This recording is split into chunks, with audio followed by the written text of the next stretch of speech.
Afrique du Sud, les autorités examinent à la fois leurs obligations envers la Cour pénale internationale et celles en vertu du droit international concernant une loi anti-détention des dirigeants de pays étrangers. Il est noté qu'il y a des pays, dont le Royaume-Uni, qui ont inclus dans leur législation nationale une règle permettant au gouvernement le droit de décider de donner effet ou non au mandat de la CPI. Ceci au cas où l'accusé est citoyen d'un pays qui ne reconnaît pas la CPI. Monsieur Dangor, le directeur général du ministère des Affaires étrangères, a déclaré que depuis le printemps, les autorités sud-africaines avaient tenu 97 réunions avec des représentants de la CPI pour clarifier les termes de l'interaction.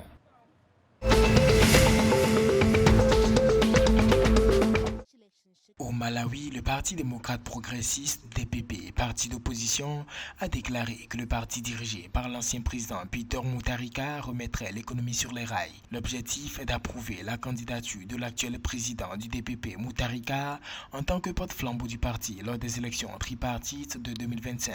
En 2022, le déficit budgétaire du pays s'est légèrement réduit, passant de 7,4% du PIB en 2021 à 7,2% selon les estimations. Le Malawi reste confronté à des problèmes structurels de balance des paiements en raison des faiblesses économiques induites par la Covid-19.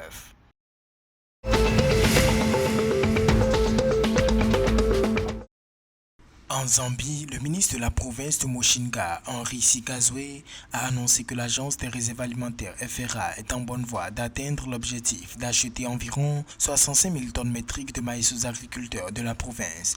Il a affirmé que les agriculteurs devraient continuer à vendre leur maïs pour maintenir la sécurité alimentaire du pays en cas de catastrophe. Le ministre provincial s'est dit préoccupé par les informations selon lesquelles certains agriculteurs vendraient du maïs à la Tanzanie voisine, soulignant que la vente illégale de maïs à l'extérieur du pays devrait être découragée à tout prix. L'agence des réserves alimentaires a pour objectif d'acheter 2,6 millions de sacs de 50 kg de maïs blanc aux agriculteurs de la province de Mochinga pendant la saison de commercialisation.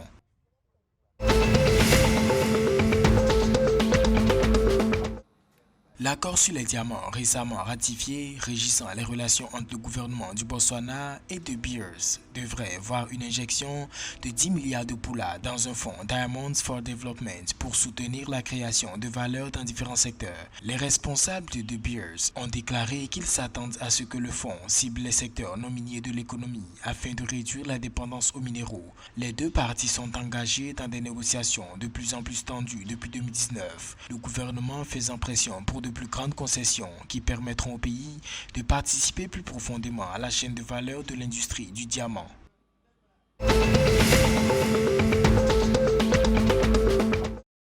Au Lesotho, le vice-premier ministre, le juge Ntomeng Majara, a officiellement lancé Project RE qui vise à inspirer et à amener les Basotho à renouer avec les valeurs fondatrices, à se réunir en tant que peuple et à devenir un nouveau Lesotho. Selon l'autorité, l'objectif du projet est de contribuer à l'unification de la nation grâce à un processus de travail, de transformation sociale multipartite qui cherche à créer une société meilleure.